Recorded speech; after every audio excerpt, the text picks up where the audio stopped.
बिस्मिल्लाहिर्रहमानिर्रहीम अस्सलाम वालेकुम डियर स्टूडेंट्स। इस वीडियो में मैं आपके साथ डिस्कस करूंगा आपकी 9th क्लास मैथ की जो न्यू बुक है बेटा उसका चैप्टर नंबर 6 छठा चैप्टर ट्रिग्नोमेट्री का जो त्रिकोणियात का है बेटा उस चैप्टर की एक्सरसाइज जो है वो 6.5 पांचवी एक्सरसाइज और उसका क्वेश्चन नंबर हमने बेटा 5 और 6 ये दो क्वेश्चन बेटा जो है इन दोनों की डायग्राम मैंने यहाँ पे बनाई हुई है।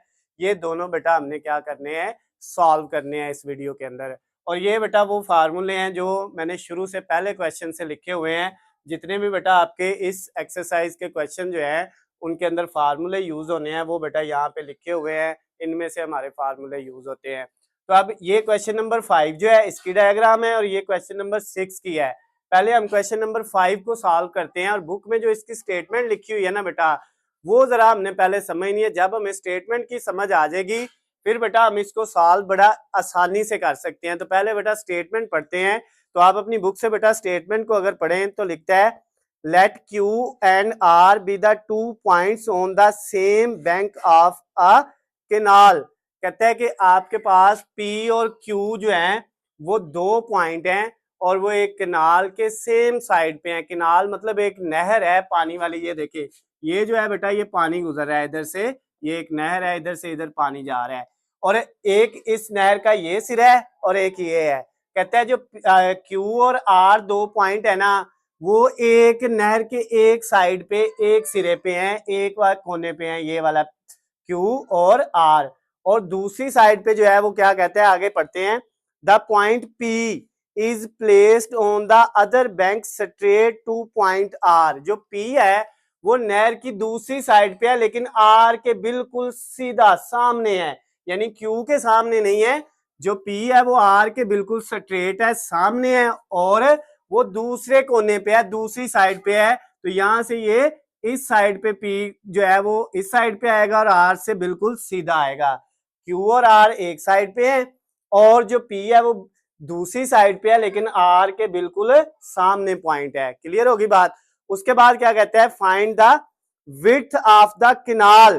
कैनाल की आपने विड्थ फाइंड करनी है and the angle P Q R, और एंगल पी क्यू आर आपने फाइंड करना है। और ये बेटा जो है यहां से यहां तक क्यू से पी तक जो है वो 30 मीटर है और क्यू से आर तक 5 मीटर है, ये भी बुक के अंदर दिया हुआ है। तो ये इसकी विड्थ जो है ना चौड़ाई मालूम करनी है, यानी पी से आर तक इसकी वैल्यू फाइंड करनी है। एक चीज ये इसकी विड्थ कहलाएगी पी से आर तक की वैल्यू। और उसके बाद कहता है इसका जो पी क्यू आर है एंगल जो है वो आपने फाइंड करना है। तो बेटा दो चीजें इसमें फाइंड करनी है, मैं यहाँ पे लिख देता हूँ। एक इसकी विड्थ फाइंड करनी है आपने, जो बेटा इसकी विड्थ होगी ना आपके पास वो आपकी क्या है, लेंथ होगी पी से आर तक की। और दूसरा आपने क्या करना है, पी क्यू आर जो एंगल है ये बेटा इस तरह मैं साथ ये लगा देता हूँ, ये एंगल का साइन होता है, ये हम पीछे भी बेटा लगा चुके हैं इस तरह से। तो ये एंगल आपने फाइंड करना है पी क्यू आर, और जो एंगल आएगा बेटा उसको आपने रेडियन में उसका आंसर निकालना है पी क्यू आर का। तो अब पहले जो है बेटा हम जो है इसकी ये वाली जो यहाँ पे जो है आपको एक राइट ट्राइंगल नजर आ रही है और इसको हम यहाँ पे पहले ड्रा कर लेते हैं। वहां पे किनाल के साथ थी, नहर बनी हुई थी, पानी है, तो हम यहाँ पे करते हैं ये बेटा आपका आर है, ये क्यू है और ये पी है।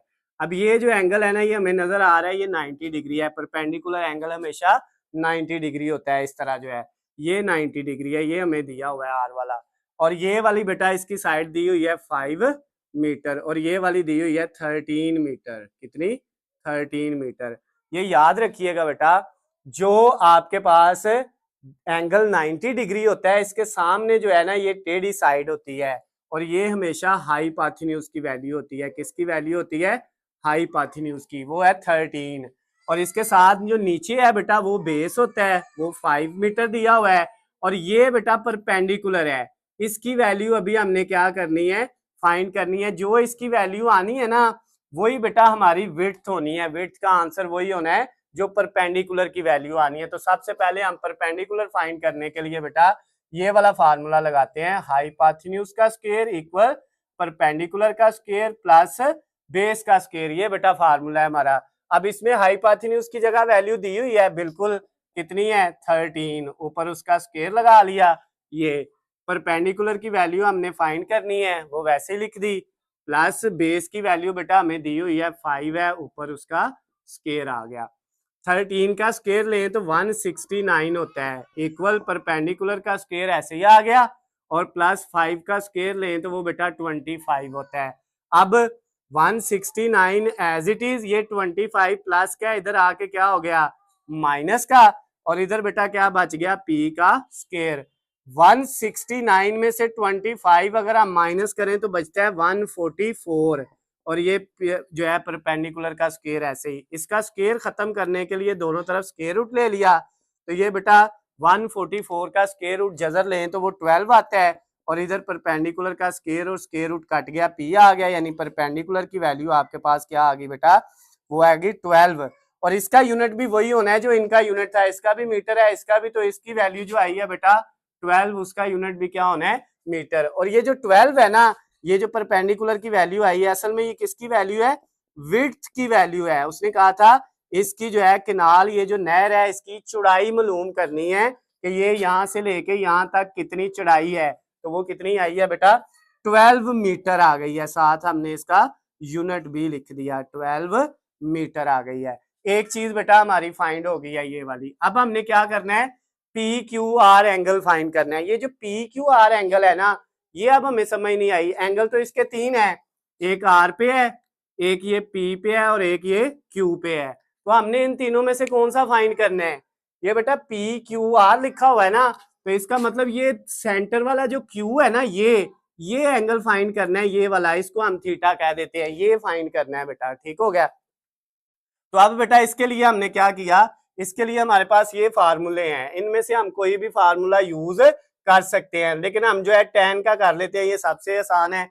tan theta is equal to, इसको थीटा का है, ये क्यू वाला जो है पी क्यू आर का मतलब सेंटर वाला क्यू वाला निकालना है, तो ये बेटा आपका जो है थीटा, इसको कह दिया, अब थीटा निकालना है। इसका फार्मूला क्या है आपके पास, इसका है perpendicular over base, perpendicular over base. अब परपेंडिकुलर की वैल्यू हमें दी हुई है, वो कितनी है 12, और बेस की वैल्यू कितनी है बेटा, वो है 5, ये हमने लिख लिया। अब थीटा हमने फाइंड करना था, थीटा इधर ही, tan दूसरी तरफ जाएगा तो इसका इनवर्स हो जाएगा। जब tan एक साइड से दूसरी साइड पे, कोई ट्रिग्नोमेट्री का फंक्शन एक साइड से दूसरी साइड पे जाता है तो बेटा उसका क्या हो जाता है, इनवर्स हो जाता है। तो ये जो है 5 को 12 पे डिवाइड कर लें, कैलकुलेटर आपके पास है, आपने जो है वो 12 डिवाइडेड बाय 5 ये जब किया तो बेटा ये 2.4 आ गया, तो ये आपका tan इनवर्स इधर आ गया, इसकी जगह 2.4 आ गया। अब थीटा की वैल्यू जो बेटा हमारे पास आएगी, हमने शिफ्ट tan का बटन दबाना है, tan इनवर्स आ जाएगा, फिर आगे हमने लेना है 2.4 और इक्वल दबा देना है, तो बेटा ये आ गया 67.38, कितना 67.38 डिग्री, ये बेटा आपके पास आ गया। ये जो आंसर आया है ना बेटा, इसको चाहे 67 डिग्री भी लिख लें तो कोई इश्यू नहीं है बेटा, फिर भी आपका जो है वो ठीक माना जाएगा। अगर पॉइंट के बाद वाली वैल्यू 5 से बड़ी हो ना ये वाली, तो फिर इसमें एक ऐड कर देते हैं, ये 68 बन सकता था, लेकिन आप इतना भी रख लें कोई इश्यू नहीं है। अब ये थीटा का आंसर आ गया, यानी एंगल आपका फाइंड हो गया है, लेकिन उसने कहा था ये जो एंगल है इसको रेडियन में फाइंड करना है, डिग्री में नहीं फाइंड करना। तो बेटा अब इसको रेडियन में बदलने के लिए हम क्या करेंगे, ये जो वैल्यू आई है 67.38, इसको मल्टीप्लाई कर देंगे पाई से और डिवाइड किससे कर देंगे 180 से। तो अब ये डिग्री की बजाय किस में चेंज हो जाएगा, रेडियन में। तो अब बेटा ये जो वैल्यू आई है आपकी, इसको आपने मल्टीप्लाई किया पाई से और डिवाइड किससे किया, जब पाई से मल्टीप्लाई किया तो 211.68 इस तरह वैल्यू आ गई, और डिवाइडेड बाय किया 180 पे, तो ये बेटा आपके पास आ गया 1.176, यानी जो आपका एंगल आया वो आया 1.176, ये बेटा आ गया, ये रेडियन में हमारा आंसर आ गया है। और ये जो थीटा है ना बेटा, ये असल में थीटा क्या था, ये वाला एंगल था, तो हम इसकी जगह ये भी लिख सकते हैं, एंगल पी क्यू आर जो है ये किसके इक्वल आ गया बेटा 1.1, ये जो 76 है ये इतना भी लिख लें, अगर इसको खत्म करना है, ये 5 से बड़ा है तो इसमें एक ऐड कर देंगे 1.18 आ जाएगा, और ये बेटा साथ क्या है, रेडियन है। तो इस अगर आप इतना भी लिख देते हैं तो आपको पेपर में पूरे नंबर मिल जाएंगे, कोई इश्यू नहीं है बेटा। और ये बुक में आंसर है, आई थिंक अगर आप ये करते हैं फिर भी पूरे नंबर मिलेंगे, इससे कोई फर्क नहीं पड़ता। तो अगर मैं यहाँ तक करता हूँ तो अक्सर बच्चे फिर यही क्वेश्चन करते हैं, सर बुक वाला आंसर नहीं आया, तो बुक में आंसर ये है। तो इसमें हमने सिर्फ ये पॉइंट के बाद 2 वैल्यू लिखी हैं, इसको खत्म किया है, 5 से बड़ा होगा, जब इसको खत्म करना है तो उससे पहले वाली रकम में एक ऐड कर देना है। इसको आप राउंडिंग ऑफ डाटा कहते हैं, राउंड ऑफ करना कहते हैं। तो ये मैंने बेटा आपको फिजिक्स के अंदर डिटेल में समझाया हुआ है। तो ये जो क्वेश्चन नंबर आपका जो था 5 वाला बेटा जो है वो कंप्लीट हो गया है, तो उसकी विड्थ भी आ गई है और उसका PQR एंगल भी रेडियन में फाइंड हो गया है। अब बेटा इसको आपने यहाँ पे वीडियो को रोकना है 1 मिनट के लिए और इसको अच्छे से नोट कर लेना है क्वेश्चन नंबर 5 को। फिर इसको हम अरेज करके इसी की जगह पे बेटा क्या करेंगे, क्वेश्चन नंबर जो है हमारा जो 6 है वो वाला करेंगे। तो अब बेटा उम्मीद है कि आपने नोट कर लिया होगा।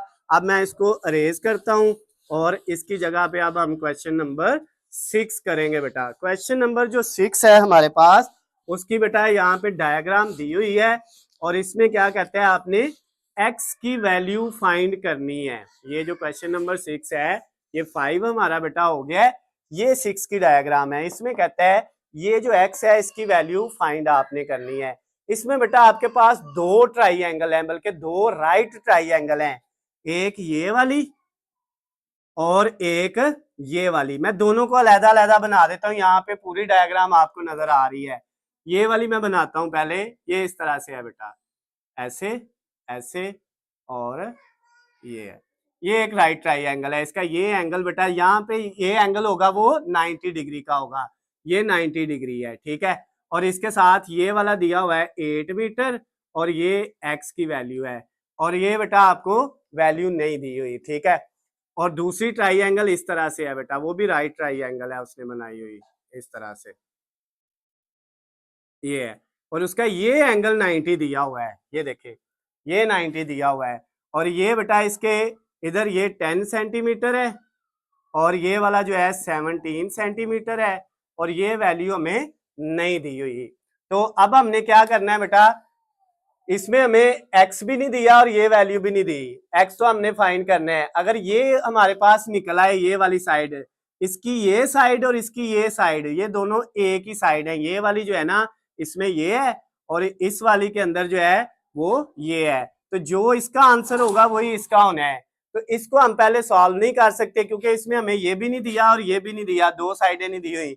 लेकिन इसको सॉल्व कर सकते हैं, क्यों? क्योंकि बेटा इसमें हमें ये एक दी है और ये दूसरी, तीसरी निकालना मुश्किल नहीं है। ये हमारे पास फार्मूला है जो है तीनों साइडों को फाइंड करने का, हाइपोटेन्यूज का स्क्वायर इक्वल परपेंडिकुलर का स्क्वायर प्लस बेस का स्क्वायर, ये वाला बेटा जो है।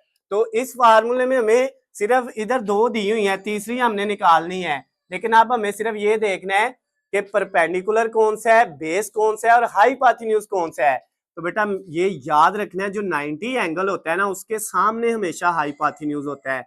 ये जो वैल्यू है ना 17, ये हाइपोटेन्यूज की है।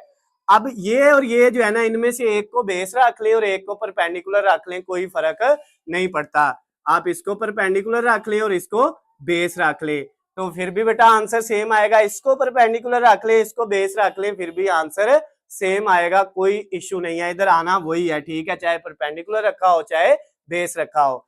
तो अब हम इस फार्मूले में वैल्यू पुट करते हैं, हाइपोटेन्यूज का स्क्वायर इक्वल परपेंडिकुलर का स्क्वायर प्लस बेस का स्क्वायर। तो बेटा हाइपोटेन्यूज की वैल्यू है हमारे पास कितनी, 17 का स्क्वायर आ गया, परपेंडिकुलर 10 है उसका स्क्वायर आ गया, और बेस की जगह वैल्यू नहीं है वो हमने फाइंड करनी है। 17 का स्क्वायर लिया बेटा, जब हम 17 का स्क्वायर कैलकुलेटर से लेंगे 289 आ गया, इक्वल 10 का स्क्वायर लेंगे 100 आ जाएगा, और ये बेस का स्क्वायर ऐसे लिख दिया 289। ये 100 इधर माइनस हो जाएगा आके लेफ्ट साइड पे, और राइट साइड पे इक्वल के सिर्फ बेस का स्क्वायर बच जाएगा। इसमें से ये माइनस 100 करेंगे तो 189 आ जाएगा बेटा, और इधर सिर्फ बेस का स्क्वायर, यानी बेस का स्क्वायर जो है वो इक्वल आ गया 189 के। तो अब बेटा हमने क्या करना है, बेस फाइंड करना था, स्क्वायर को खत्म करना है, तो दोनों तरफ क्या ले लिया, स्क्वायर रूट ले लिया। ये स्क्वायर रूट स्क्वायर से कट गया, जजर से जो है मुरब्बा कट गया, तो जो है बी यानी बेस आ गया, और 189 का जब हम क्या करते हैं स्क्वायर रूट लेते हैं बेटा तो ये हमें देता है 13.7477 समथिंग ये वैल्यू देता है। तो ये बेटा हमारे पास जो है ये बेस की वैल्यू आ गई, यानी ये वाली जो साइड है ना बेटा आपकी, इसका आंसर आ गया 13.747। तो आप बेटा इसको इतना भी लिख सकते हैं, ऐसे भी 13.7 भी लिख सकते हैं, यानी इनको अगर आप खत्म करेंगे तो 7 भी आ सकता है, 13.8 भी इसको लिख सकते हैं, या इसको डायरेक्ट 14 भी लिख सकते हैं, यानी आप इसकी जगह जो है डायरेक्ट 14 भी लिख सकते हैं, आपकी मर्जी है। तो हमने इशारिये के बाद 3 वैल्यू लिख दी हुई है, ठीक है, इससे कोई फर्क नहीं पड़ता। तो जो ये आया है वही ये होना है, इसका मतलब ये भी 13.747 है। अगर इस 7 को हम खत्म करें तो ये 5 से बढ़ा था, तो ये जो 4 है उसमें 1 बढ़ाना पड़ेगा तो 5 हो जाएगा। आई थिंक बुक में पॉइंट के बाद 2 वैल्यू होती हैं, तो हमने 2 लिख ली है, ठीक हो गया। अच्छा, अब इसमें बेटा 2 साइडें हैं तो तीसरी निकालनी बड़ी आसान है। अब इसमें हमने ये देखना है कि परपेंडिकुलर कौन सा है, बेस कौन सा है और हाइपोटेन्यूज कौन सा है। तो बेटा 90 डिग्री के सामने ये तो है हाइपोटेन्यूज की वैल्यू, ये जो दी हुई है ये किसकी वैल्यू है, हाइपोटेन्यूज की। अब इनमें से एक को परपेंडिकुलर रख लो, एक को बेस, ये जो दिया हुआ है ये हमने कह दिया परपेंडिकुलर है, तो ये किसकी वैल्यू फिर आ गई, एक्स बेस की वैल्यू आ गई। सेम उसी तरह अब फिर वही फार्मूला लगाना है एक्स निकालने के लिए बेटा, परपेंडिकुलर का स्क्वायर सॉरी हाइपोटेन्यूज का स्क्वायर इक्वल परपेंडिकुलर का स्क्वायर प्लस बेस का स्क्वायर। इसके नीचे जो स्टेप होना है, हाइपोटेन्यूज की जगह अब दिया हुआ है 13.75, ऊपर स्क्वायर आ गया, इक्वल परपेंडिकुलर की जगह क्या दिया हुआ है 8, ऊपर स्क्वायर आ गया, प्लस बेस इसमें एक्स दिया हुआ है और ऊपर इसका स्क्वायर आ गया। बेटा बेस की जगह क्या है एक्स, उसका स्क्वायर, और एक्स हमने असल में इसमें फाइंड करना था। ये हल होनी थी तो फिर ये हल होनी थी, फिर एक्स की वैल्यू निकलनी थी बेटा। अब ये जो है ना 13.75, इसका अगर हम बेटा स्क्वायर ले लेना तो हमारे पास क्या आता है, ये बेटा आपके पास आता है 189। क्यों, क्योंकि बेटा 189 का जब हमने जजर लिया था तो ये आया था, और इसका वापस स्क्वायर लेंगे तो वही आ जाएगा। उसके बाद इक्वल 8 का स्क्वायर लें तो 64, और प्लस ये एक्स का स्क्वायर एज इट इज आ गया 189। ये 64 राइट साइड पे प्लस का इधर आके माइनस का हो जाएगा, इधर क्या बच जाएगा एक्स स्क्वायर। अब बेटा 189 में से हमने क्या माइनस करना है 64, तो ये 125 आ जाएगा। कितना आ गया बेटा 125 एक्स स्क्वायर। अब स्क्वायर खत्म करने के लिए दोनों तरफ क्या ले लिया, स्क्वायर रूट ले लिया। तो 125 का जब हमने बेटा स्क्वायर रूट लिया तो 11.180 आया, यानी एक्स का ये कट गया, x इज इक्वल टू इसकी वैल्यू आई 11.18, और आगे जीरो है वो लिखे ना लिखे फर्क नहीं पड़ता। तो ये बेटा x का जो है वो क्या आ गया, आंसर आ गया। इसका यूनिट भी बेटा सेंटीमीटर होना है, अगर इनका सॉरी मीटर है तो इसका भी मीटर होना है, अगर उनका सेंटीमीटर है। आई थिंक बुक में ये जो है ना यहाँ पे सेंटीमीटर था, तो इसका जो आंसर आएगा बेटा इसका x का वो कितना आया है, वो आया है 11.18 ये आया बेटा इसका आंसर। इसका यूनिट भी सेंटीमीटर होगा, अगर आपने 7 यूनिट लिखना है तो वो भी लिख सकते हैं, कोई इशू नहीं है। तो इसमें बेटा हमने क्वेश्चन नंबर 6 में x फाइंड करना था, वो भी हमारा हो गया। क्वेश्चन नंबर 5 भी हमने कर लिया, क्वेश्चन नंबर 6 भी कर लिया। अगर बेटा दोनों में कोई भी चीज आपको समझ ना आई हो, किसी भी जगह से कोई मसला हो, तो नीचे आपको मेरा नंबर नजर आ रहा है, आप मुझे कॉल करके मैसेज करके या कमेंट्स में मुझसे पूछ सकते हैं। वीडियो पसंद आती है तो बेटा इसको ज्यादा से ज्यादा लाइक और शेयर करना है। अल्लाह हाफिज, खुश रहें।